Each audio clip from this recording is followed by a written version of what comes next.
वृंदावन की गलियों में आज कुछ अलग सी रौनक थी। मंदिर की सीढ़ियों पर बैठी एक सजी सवरी युवती, जिसके कपड़ों और श्रृंगार से उसकी गरीबी साफ झलक रही थी, लेकिन उसकी आंखों की चमक कुछ और ही कहानी कह रही थी। उसका नाम था राधा। राधा हर रोज मंदिर आती थी, लेकिन आज उसके मन में एक विशेष इच्छा थी। चाहती थी कि आज वह चूड़ियां पहने, लेकिन जेब में पैसे नहीं थे।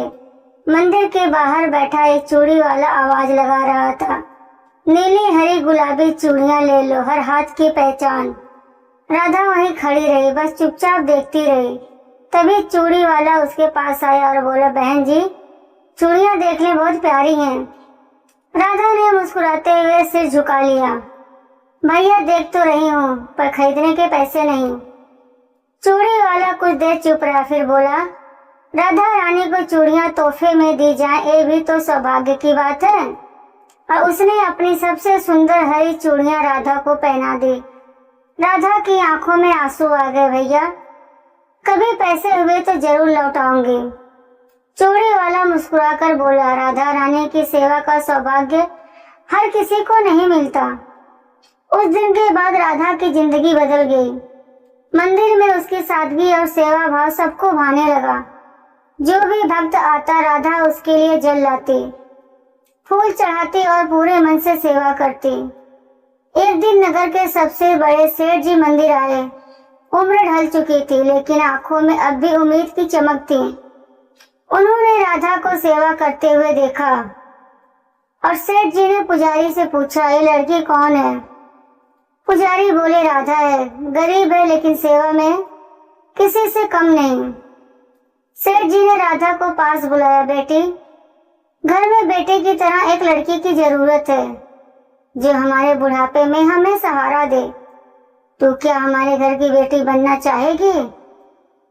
उसने कांपते हुए कहा, सेठ जी, मैं गरीब हूँ, सेवा कर सकती हूँ।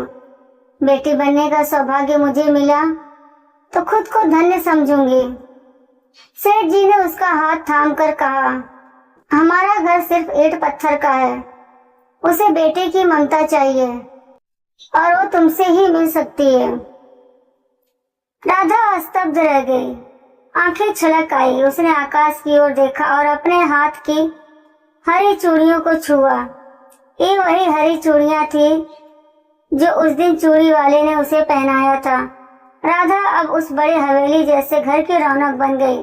सेठ जी और सेठानी दोनों उसे अपनी बेटी की तरह चाहते थे। घर में जहाँ पहले सन्नाटा रहता था, अब राधा की हंसी गूंजती थी। लेकिन राधा ने कभी चूड़ी वाले को नहीं भूला। वो रोज मंदिर जाती और उसी जगह बैठकर उसका इंतजार करती। एक दिन रामधन बहुत बीमार होकर मंदिर आया।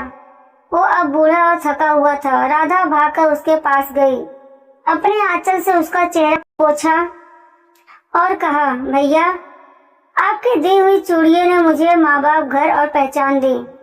अब आपकी बहन आपको कभी अकेला नहीं छोड़ेगी। राधा ने चूड़ी वाले को अपने साथ घर ले गई। एक छोटा कमरा उसके लिए सजवाया और हर दिन उसके पैरों में तेल लगाकर खुद सेवा करती। चूड़ी वाले की आंखों से आंसू बह निकले, बिटिया, मेरी एक चूड़ी ने तुझे बेटी बना दिया, अब मुझे कोई गम नहीं है। वो हरी चूड़ियां अब भी राधा के हाथ में थी, लेकिन अब उनमें सिर्फ रंग नहीं था, उनमें एक कहानी थी, एक ऐसे इंसान की जो बिना स्वार्थ के देता है, और एक ऐसी लड़की की जो उस उपहार की कद्र करना जानती है। कभी कभी एक छोटी सी भलाई किसी की जिंदगी बदल देती है।